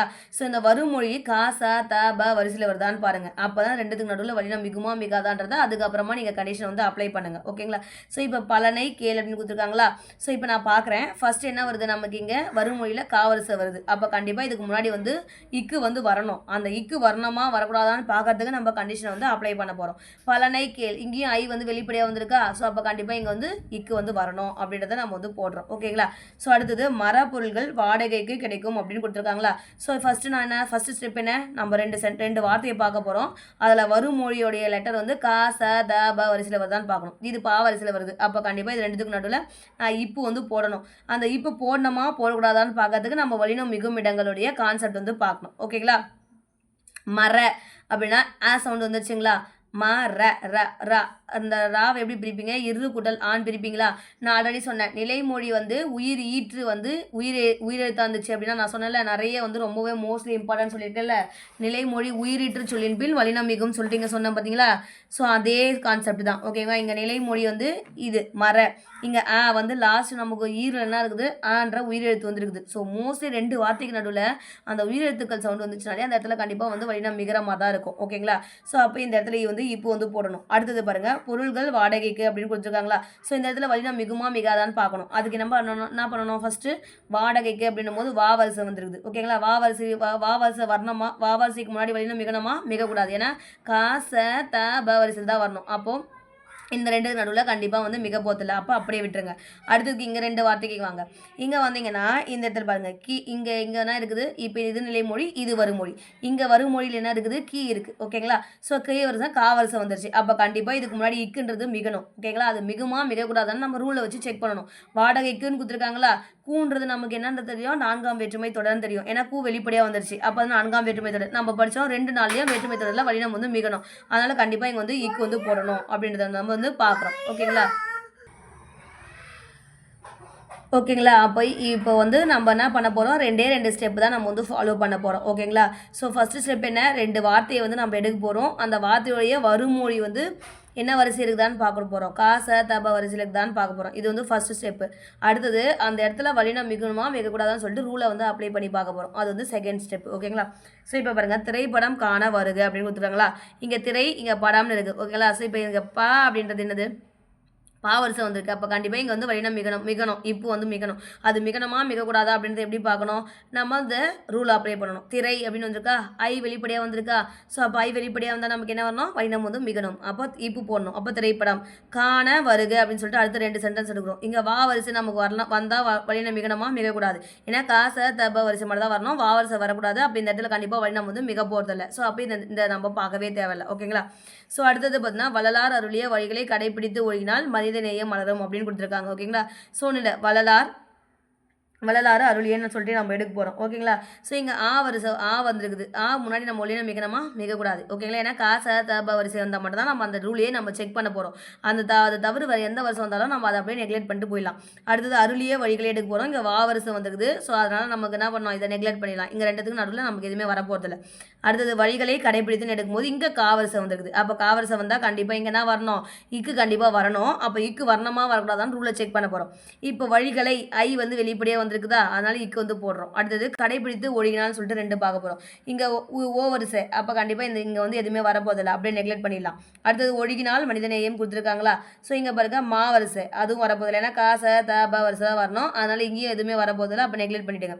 அடுத்தது மனிதநேயம் மலரும் எடுக்க போகிறோம். மா வரிசை வந்திருக்கு. அப்போ எதுவுமே வரப்போதில்லை. அப்போ அந்த இடத்துலையும் வல்லினம் வந்து வரப்போதில்லை. அடுத்தது கடைப்பிடித்து அப்படின்னு இருக்குல்ல, அதில் பார்த்தீங்கன்னா கடை குட்டல் பிடித்துன்னு பிரிக்கலாங்களா? ஸோ அப்போ கடைப்பிடித்து அந்த கடை ஐ வந்து வெளிப்படை வருதா அல்லது அந்த இப்போ வந்து போடணும். ஸோ இது ஏன் நம்ம பிரித்து பார்க்கணும்னா, ஒரு சென்டென்ஸ் பிரிக்க முடிஞ்சது அப்படின்னா அந்த இடத்துல நீங்கள் பிரித்து பார்க்கணும். இப்போது திரைப்படம் அப்படின்னு இருக்குங்களா, அதுலேயும் திரை குட்டல் படம் பிரிக்கலாங்களா? அதனால தான் அந்த மேலேயே வந்து இப்போ வந்து வருது. ஓகேங்களா? அப்போ ஒரு வார்த்தையை நம்ம 2ஆக பிரிக்க முடியுது அப்படின்னா அந்த இடத்துலயே நம்ம ரூலை வந்து செக் பண்ணி பார்க்கணும். அடுத்தது பாருங்கள், அறிவு ஒளிபெறன்னு இருக்குங்களா? ஸோ இப்போ இது வந்து எடுக்க போகிறோம். ஓகேங்களா? இப்போது இதுனா வந்துச்சு ஓ வரிசை வந்துருச்சு, அதனால இந்த நமக்கு தேவையே இல்லை. ஓகேங்களா? இப்போ நெக்லெக்ட் பண்ணிட்டு போயிட்டே இருங்க. அப்புறம் பார்த்தீங்கன்னா பேர அங்கே இங்கேயும் ஆ வரிசை வந்துருச்சு, அதனால் இதுவும் தேவையில்லை. சோதி தரிசனம் இங்கே வந்து கா ச த ப தா வரிசை தான் வரணும். அப்போ இங்கே இத்து வரணுமா அப்படின்றத நம்ம வந்து பார்க்கணும். ஓகேங்களா? அப்போ இங்கே பார்த்தீங்கன்னா ஜோதி தீனும் போது ஈ வருது. ஆனால் இந்த உயிரெழுத்து வந்தாலே வழினம் வந்து மிகணும் நம்ம படிச்சிருக்கோம். நம்ம ஜோதின்றதுனது ஒரு விளக்குன்ற ஒரு அந்த எழுவாய் தான். ஸோ எழுவாயில் வந்து வழினம் வந்து மிகக்கூடாது. எழுவாய்ன்றதுனது ஒரு பெயர். பெயரில் எங்கன்னா வழினம் வந்து போடுமா? இப்போது நம்ம பேர் கூட நம்ம எங்கன்னா இச்சு இப்போ இந்த மாதிரிலாம் போட்டு எழுதுவோமா? எழுத மாட்டோம்ல, அதே மாதிரி தான். ஓகேங்களா? அதனால் இந்த இடத்துல வழினம் வந்து மிகக்கூடாது. அடுத்து தரிசன புதுமைன்னு சொல்லியிருக்காங்களா, இங்கே தரிசனம் இங்கே வந்து புதுமைன்னு கொடுத்துருக்காங்களா? ஸோ அப்போ தரிசனம் புதுமையை பார்க்க போகிறோம். ஓகேங்களா? அப்போ தரிசனம் புதுமை அப்படின்னு கொடுக்கலாம். இங்கே வந்து பாவரிசை தான் வந்துருக்குது. அப்போ இங்கே இப்போ வரணுமா வரக்கூடாதான்னு பார்க்கணும். தரிசன அப்படின்னா சவுண்டு வருது, அதனால் கண்டிப்பாக வழினம் வந்து மிகணும் அப்படின்றத நான் வச்சுக்கிறோம். அடுத்தது புதுமையை புகுத்தினார் கொடுத்துருக்காங்களா, இங்கேனா வரிசை வந்துருக்கு பாவரிசை. அப்போ இப்போ வரணுமா வரக்கூடாதான்னு பார்க்கணும். இப்போ என்னது ஐ வந்து வெளிப்படை வந்தது, அப்போ இங்கே வந்து இப்போ வந்து போடணும். அடுத்தது புகை உடல் நலத்திற்கு கேடுன்னு கொடுத்துருக்காங்களா. ஸோ இப்போ இது 2 இடத்துல பார்க்கும்போது ஊ வந்து, அப்போ இங்கே வந்து மெதுவாக வரக்கூடாது, அப்படியே விட்டுடலாம். அடுத்தது உடல் நலத்திற்கு கேடுன்னு கொடுத்துருக்காங்க. இந்த உடல் நலத்திற்கும் கேடுக்கும் பார்க்கும்போது கேடுன்றது வந்து காவரிசை. அப்போ கண்டிப்பாக இங்கே இக்கு வரணுமா வரக்கூடாதான்னு நம்ம வந்து செக் பண்ணணும். ஓகேங்களா? கூன்றது வெளிப்படையாக வந்திருக்கா, அதனால் என்ன பண்ணணும், நம்ம வந்து இங்கே வந்து போட்டுடணும். ஓகேங்களா? இக்கு போடணும். அடுத்தது மரம் வளர்ப்போம் மழையை பெறுவோம் கொடுத்துருக்காங்களா. ஸோ மரம் வளர்ப்போம் இங்கே வா வரிசை, அப்போ ஒன்றுமே வரக்கூடாது, தேவையில்லை. மழையை பெறுவோம் இங்கே பா வரிசை வந்தது, அப்போ செக் பண்ணணும். ஐ வெளிப்படை வந்தது, அப்போ இங்கே என்ன பண்ணணும், நம்ம வந்து இப்போ வந்து போடணும். அடுத்தது பார்த்தீங்கன்னா நெகிழி பையை புறக்கணிப்போம் நெடுநாள் வாழ்வோம் கொடுத்துருக்காங்க. இங்கே பாருங்கள், நெகிழி பையை புறக்கணிப்போம் இந்த 2 வார்த்தையில் இங்கே பாவரிசை வந்திருக்கு. அப்போ இங்கே இப்போ அந்த மாதிரி கூட தான் நம்ம செக் பண்ணணும். இங்கே ஐ வெளிப்படையாக வந்ததுனால இங்கே இப்போ வந்து போடணும். ஓகேங்களா? அடுத்தது நெடுநாள் வாழ்வோம் அப்படின்றது வந்து பார்க்க போகிறோம். ஓகேங்களா? ஸோ இப்போ நெடுநாள் வாழ்வோம்ல இங்கே வாவரிசை, அப்போ எதுவுமே வரப்போதில்லை, அப்போ இதை அப்படியே விட்டுடலாம். ஓகேங்களா? அடுத்தது இறைவனை தொழுவோம் கொடுத்துருக்காங்களா. இங்கே பாருங்கள், இந்த 2 வார்த்தையில் தாவரிசை வந்திருக்கு. அப்போ இங்கே இத்து வரணுமா கூடாதுன்னு செக் பண்ணணும். ஆனால் இங்கே ஐயில் முடிஞ்சிருக்கு, அப்போ கண்டிப்பாக இங்கே என்ன வரணும், இத்து வந்து வரணும். அடுத்து இன்பமுடன் வாழ்வோம் கொடுத்துருக்காங்க, இங்கே வாவரிசை, அதனால் எதுவுமே செக் பண்ண தேவையில்லை. அடுத்தது இயற்கை உரமே வேளாண்மைக்கு சிறந்த உரம் கொடுத்துருக்காங்க. இயற்கை உரமே ஊ வரிசை செக் பண்ணவே தேவையில்லை. அடுத்தது வா வரிசை செக் பண்ண தேவையில்லை. அடுத்தது சா வரிசை, அப்போ இங்கே இச்சு வரணுமா இருக்கக்கூடாதுன்னு பார்க்கணும். ஆனால் இங்கே கூ வெளிப்படையே வந்துருக்கு, அதனால் இச்சு வந்து போடணும். அடுத்தது ஊ வரிசை செக் பண்ணவே தேவையில்லை. ஓகேங்களா? ஸோ அப்போ இப்படி தான் நீங்கள் வந்து ஒரு சென்டென்ஸ் வந்து எடுத்து நீங்கள் வந்து ப்ராக்டிஸ் பண்ணணும். நம்ம என்ன தான் சொல்லி கொடுத்தாலும் என்ன தான் ரூல் நமக்கு மைண்டில் இருந்தாலுமே நம்ம ப்ராக்டிஸ் பண்ண தான் நமக்கு வந்து வரும். அதேமாதிரி நீங்கள் புக்கில் ரீட் பண்ணும் போதே அந்த இந்த சந்திப்பிழை இருக்கிற அந்த வார்த்தைங்க எங்கெல்லாம் போட்டிருக்காங்களோ அதை கொஞ்சம் கூர்ந்து கவனிங்க. எதனால் இங்கே இத்து போட்டிருக்காங்க, எதனால் போடல அப்படின்றத கொஞ்சம் கூர்ந்து கவனித்து படிச்சிங்க அப்படின்னாலே நீங்கள் வந்து இந்த சென்டென்ஸ் வந்து ஈஸியாக போடலாம். ஸோ ஒன்றும் இல்லை, 2 மட்டும் பாருங்கள். அந்த கா சதப வரிசை வருதான்னு ஃபஸ்ட் வந்து செக் பண்ணுங்கள். அந்த கா சதப வரிசை வந்துச்சு அப்படின்னா அந்த இடத்துல நிறுத்தி அந்த இடத்துல வழினம் அந்த இடத்துல செக் பண்ணி பாருங்கள். வழினம் மிகணுமா மிகக்கூடாதான்னு செக் பண்ணி பார்த்து 2வது ரூலை வந்து அப்ளை பண்ணி பாருங்கள். இந்த 2 ஸ்டெப்பு ஃபாலோ பண்ணிங்க அப்படின்னா இதை வந்து ஈஸியாகவே நம்ம வந்து அடிச்சிடலாம். ஓகேங்களா? ப்ரீவியஸ் கொஷின் பேப்பர் இது என்ன கொஷின் பேப்பர் இது அப்படின்னா CTS combine technical services exam question paper தான். ஓகேங்களா? ஸோ இதில் ஒற்று பிழையற்ற தொடரை கேட்டிருக்காங்க. இங்கே பாருங்கள், ஒற்று பிழையற்ற தொடர் அப்படின்னா நமக்கு சரியான தொடர் இது அப்படின்றது தான் கேட்டிருக்காங்க. ஓகேங்களா? ஸோ இப்போ பாருங்கள், சிற்ப கலையை போற்றி பாதுகாப்பது நமது கடமையாகும் அப்படின்னு எல்லாமே இதே தான் கொடுத்துருப்பாங்க. ஓகேங்களா? ஸோ நீங்கள் என்ன பண்ணணும் அப்படின்னா ஃபஸ்ட்டு எப்படி பண்ணலாம் அப்படின்னா சிற்ப கலை அப்படின்னு கொடுத்துருக்காங்க. ஃபஸ்ட் நம்ம எப்பவுமே செக் பண்ணணும். ஓகேங்களா? இங்கே காவரிசை வருது, ஆனால் இங்கே என்ன வரணும், இக்கு வருமா வரக்கூடாதா அப்படின்னு சொல்லிட்டு பார்க்குறோம். அதே மாதிரி இங்கே பாருங்கள், இப்போ இதில் எப்படி நீங்கள் வந்து நான் வந்து சரி உங்களுக்கு ரூல் எதுவுமே தெரில, இந்த ஒரு கொஷினில் நான் எப்படி வந்து உங்களுக்கு சொல்கிறேன் அப்படின்னா உங்களுக்கு ரூலும் எதுவுமே தெரில, எனக்கு எதுவுமே தெரியல அப்படின்னா நீங்கள் வந்து என்ன பண்ணலாம், எப்படி வந்து நம்ம வந்து ஆன்சரை வந்து பிக் பண்ணலாம் அப்படின்றத வந்து சொல்கிறேன். ஓகேங்களா? ஆனால் இது வந்து 100% வந்து கரெக்டாக இருக்குமா அப்படின்னா அது கொஞ்சம் டவுட் தான். ஆனால் அது வந்து நீங்கள் எதுவுமே தெரியல, எனக்கு ரொம்ப டஃப்பாக இருக்குது அப்படின்ற இடத்துல நீங்கள் என்ன பண்ணலான்னா இந்த மாதிரி வந்து பிக் பண்ணலாம். ஆனால் இது நான் இப்பயும் சொல்லிடுறேன், 100% கரெக்டாக இருக்குமான்னு சொல்ல முடியாது. இது ஒரு ஷார்ட்கட் மாதிரி தான். ஓகேங்களா? ஸோ எல்லா இடத்துலையும் பாருங்கள், இங்கே ப இருக்கா. ஓகேங்களா? இங்கே கா மிகுந்திருக்கு, அப்போ இங்கே இந்த 2 சென்டென்ஸ்லேயே கா வந்து மிகலை. ஓகேங்களா? அப்போ இந்த 2 சென்டென்ஸையும் வராது அப்படின்னு சொல்லிட்டு அடிச்சிடுங்க. ஓகேங்களா? அடுத்தது பாருங்கள், அடுத்த வார்த்தை எங்க கலையை கலையை கலையை கலை இருக்குதா, இங்கே மட்டும் தான் இப்பு இருக்குது. ஆனால் இங்கே 3 இடத்துலையுமே இப்பு இல்லை. ஓகேங்களா. எங்கெல்லாம் இந்த இக்கு இப்பு இதெல்லாம் போட்டு போட்டு எழுதியிருக்காங்களோ, அதாவது இக்கு இச்சு இத்து இப்பு இது வந்து எல்லா இடத்துலையும் போட்டு எழுதியிருக்காங்களோ அந்த சென்டென்ஸ் மேக்ஸிமம் ரைட்டாக இருக்கும். ஓகேங்களா. அப்படின்றத வந்து நீங்கள் வந்து பார்க்கலாம். ஆனால் இது வந்து 100% ரைட்டாக இருக்குமான்னு கேட்டால் அது வந்து கிடையாது. ஸோ நீங்கள் எதுவுமே எனக்கு தெரியல அப்படின்ற எனக்கு இந்த டாபிக் ரொம்ப கஷ்டமாக இருக்குது, என்னால் ஒன்றுமே பண்ண முடியல அப்படின்றவங்க இந்த ஷார்ட்கட்டை வந்து நீங்கள் யூஸ் பண்ணலாம். ஓகேங்களா. ஷார்ட்கட்டு மாதிரி. ஓகேங்களா. ஸோ இப்போது இங்கே பாருங்கள் இக்கு இப்பு இப்பு இருக்குது. இங்கே பாருங்கள் இந்த சென்டென்ஸில் மட்டும் பாருங்கள், இங்கே இப்பு இங்கெல்லாம் இப்பு இல்லை. ஸோ அப்போ இங்கே வந்து இப்பும் போட்டிருக்காங்க. பாதுகாப்பது நமது கடமையாக. அப்போ 3 இடத்துலையுமே இது வந்து போட்டிருக்காங்க. இங்கே எங்கேயுமே 3 இடத்துலையும் இந்த இக்கு இப்பு வரிசை வந்து வரலை. ஸோ அதனால் இந்த சென்டென்ஸ் வந்து ரைட்டாக இருக்கும் அப்படின்னு சொல்லிட்டு நீங்கள் இப்போ வந்து செலக்ட் பண்ணலாம். ஓகேங்களா. ஸோ எதுவுமே தெரிலன்ற பட்சத்தில் மட்டும் இந்த ஷார்ட்கட்டை யூஸ் பண்ணுங்கள். ஆனால் தெரியுது அப்படின்ற பட்சத்தில் இதை வந்து நம்ம யூஸ் பண்ணக்கூடாது. ஓகேங்களா. ஸோ இப்போ இதை வந்து நம்ம எப்படி ஆப்ஷனை நெக்லெக்ட் பண்ணலாம் அப்படின்னு பார்த்தீங்கன்னா, ஸோ உங்களுக்கு எனக்கு எதுவுமே தெரியலப்பா. ஓகேங்களா. ஸோ நான் ஸோ இப்போ எனக்கு ஒரே ஒரு ரூல் ஐ வந்து வெளிப்படையாக வருது அப்படின்னா அந்த இடத்துல வல்லினம் வந்து மிகும் அப்படின்ற ஒரு ரூல் எனக்கு தெரிஞ்சால் கூட போதும். ஓகேங்களா. ஸோ ஏன்னா வெளிப்படையாக வருது அப்படின்ற ஒரு ரூல் தெரிஞ்சால் கூட நம்மளால் மேக்ஸிமம் கொஷின் வந்து கேட்கறது வந்து ஈஸியாகவே அடிச்சிடலாம். ஓகேங்களா. இங்கே பாருங்கள் கலையை ஐ வெளிப்படை இங்கே வந்து போட்டினுக்குது. அப்போ கண்டிப்பாக இந்த இடத்துல வந்து வல்லினம் வந்து மிகணும். ஓகேங்களா. செக் பண்ணிட்டோம். இப்போ மிகனமாக மிகக்கூடாதுன்றது ரூலை செக் பண்ண போகிறோம். கலையை அப்படின்னு கொடுத்துருக்காங்களா, ஐன்றது வெளிப்படையாக வந்திருக்கு. அப்போ கண்டிப்பாக இந்த இடத்துல என்ன போட்டுக்கணும், இப்போ வந்து போட்டுக்கணும். அப்போ இந்த 3 சென்டென்ஸ்லேயும் இப்போ இல்லை, இந்த ஒரே சென்டென்ஸ் தான் இப்போ இருக்குது. அப்போ இதுதான் ஆன்சர்னு சொல்லிட்டு நம்ம வந்து பிக் பண்ணிட்டு போயிட்டே இருக்கலாம். ஓகேங்களா. ஸோ ஏதாச்சும் ஒரு ரூல் நமக்கு தெரிஞ்ச மாதிரி இருந்தால் கூட நம்ம இந்த சென்டென்ஸ் வந்து ஈஸியாக வந்து கண்டுபிடிக்கலாம். ஸோ எதுவுமே உங்களுக்கு தெரியலன்ற பட்சத்தில் நான் சொன்ன அந்த ஷார்ட்கட்ஸ் வந்து யூஸ் பண்ணிக்கோங்க. ஓகேங்களா. ஸோ அப்போ இந்த மாதிரி வந்து நீங்கள் வந்து நிறைய கொஷின்ஸ் வந்து ப்ராக்டிஸ் பண்ணுங்கள். ப்ராக்டிஸ் பண்ணால் மட்டும் தான் உங்களால் வந்து போட முடியும். ஓகேங்களா. 2 ஃபார்முலா மட்டும் 2 ஸ்டெப் மட்டும் பாருங்கள். 2 வார்த்தைக்கு நடுவில் அந்த காசா தபவரசா வறுமொழியில் வருதான்னு பாருங்கள். அந்த இடத்துல செக் பண்ணி பாருங்கள். அந்த இடத்துல என்ன பண்ணணும், நிறுத்தி அந்த ரூல்ஸை வந்து சொல்லி செக் பண்ணி பாருங்கள். ஓகேங்களா. அப்படி போட்டிங்கன்னா இது வந்து ஈஸியாக போடலாம். அப்படி எதுவுமே தெரியலன்ற பட்சத்தில் எல்லா இடத்துலையும் இப்போ இங்கே காவல் சொத்து, அப்போ இங்கே வந்து வல்லினம் வந்து மிகணும். அப்போ போட்டிருக்காங்களான்னு பாருங்கள். இந்த 2 இடத்துல இங்கே பாவல் சொந்து, இங்கே வல்லினம் போட்டிருக்காங்களான்னு பாருங்கள். இந்த 2 வரிசையில் பார்த்தீங்கன்னா பாவல் சொத்து வல்லினம் போட்டிருக்காங்களான்னு பாருங்கள். நான் வரிசை நம்ம செக் பண்ணவே தேவையில்லை. காவரிசை இங்கே வந்து செக் பண்ணணுமா அப்படின்றத வந்து பார்க்கணும். நாம அது அப்படின்றது வந்து நமக்கு அது எழுவாய் தான். அதனால் இந்த இடத்துல வல்லினம் வந்து மிகக்கூடாது. ஓகேங்களா. ஸோ அதை வச்சு நம்ம வந்து ஈஸியாக வந்து போட்டுடலாம். ஓகேங்களா. இந்த வல்லினம் மிகா இடங்களில் எழுவாயில் மட்டும் வல்லினம் மிகாது அப்படின்ற ஒரு ரூலை வந்து ஞாபகம் வச்சுங்க. அது வந்து ரொம்ப இம்பார்ட்டன்ட். ஏன்னா எழுவாய்ன்றது ஒரு பேரில் கண்டிப்பாக வல்லினம் வந்து மிகக்கூடாது. இப்போ நமதுன்றதும் பார்த்தீங்கன்னா ஃபர்ஸ்ட் பர்சனில் தான் வந்து குறிக்க போகுது. அதாவது தன்மை நம்மளை தான் வந்து குறிக்க போகுது. நமதுனா நம்மளுடையது. அப்போ நம்மளும் பார்த்தா அது எழுவாய் மாதிரி தானே. அப்போ அதுலேயும் வந்து வல்லினம் வந்து மிகக்கூடாது. ஸோ இதை வச்சு நீங்கள் வந்து அந்த வல்லினம் மிகாதுன்றதுல எழுவாயில் வந்து வல்லினம் மிகக்கூடாது அப்படின்ற ஒரு ரூலை நம்ம வச்சுங்க. இந்த இடத்துல பார்த்தீங்கன்னா மோஸ்ட்லி அந்த ஐன்றது வெளிப்படையாக இருந்துச்சுனாலே வல்லினம் வந்து மிகும். ஐ கூன்றது வெளிப்படையாக இருந்துச்சுன்னா வல்லினம் வந்து மிகும். அதுக்கப்புறம் அந்த லாஸ்ட் எழுத்து வந்து ஆல முடிஞ்சு அப்படின்னா வல்லினம் வந்து மிகும். இதை வேறு உள்ள வச்சுன்னா கூட ஈஸியாக வந்து நம்ம ஏதாச்சும் ஒன்றை வச்சு நம்ம மீதி வந்து கெஸ் பண்ணலாம். எதுவுமே தெரியல பிரச்சனை எல்லா இடத்துலையும் எங்கெல்லாம் இக்கு இப்பு போட்டிருக்காங்களோ அந்த சென்டென்ஸ் வந்து ரைட்டாக இருக்கும்னு சொல்லிட்டு பிக் பண்ணிவிட்டு வாங்க, தெரியலன்ற பட்சத்தில் மட்டும். ஓகேங்களா. ஸோ இந்த வீடியோ மூலிமா உங்களுக்கு ஏதாச்சும் ஒரு சின்ன ஐடியா கிடச்சிருக்கும் நான் நம்புகிறேன். ஸோ இந்த வீடியோ உங்களுக்கு யூஸ்ஃபுல்லாக இருந்துச்சுன்னா நீங்கள் வந்து எனக்கு யூஸ்ஃபுல்லாக இருந்துச்சுன்னு சொல்லிட்டு கமெண்ட்ஸில் வந்து தெரிவிங்க. இந்த நம்ம சேனலை வந்து சப்ஸ்கிரைப் பண்ணிக்கோங்க. இந்த வீடியோ பிடிச்சிருந்துச்சுன்னா உங்கள் ஃப்ரெண்ட்ஸுக்கும் ஷேர் பண்ணுங்கள். Thank you friends.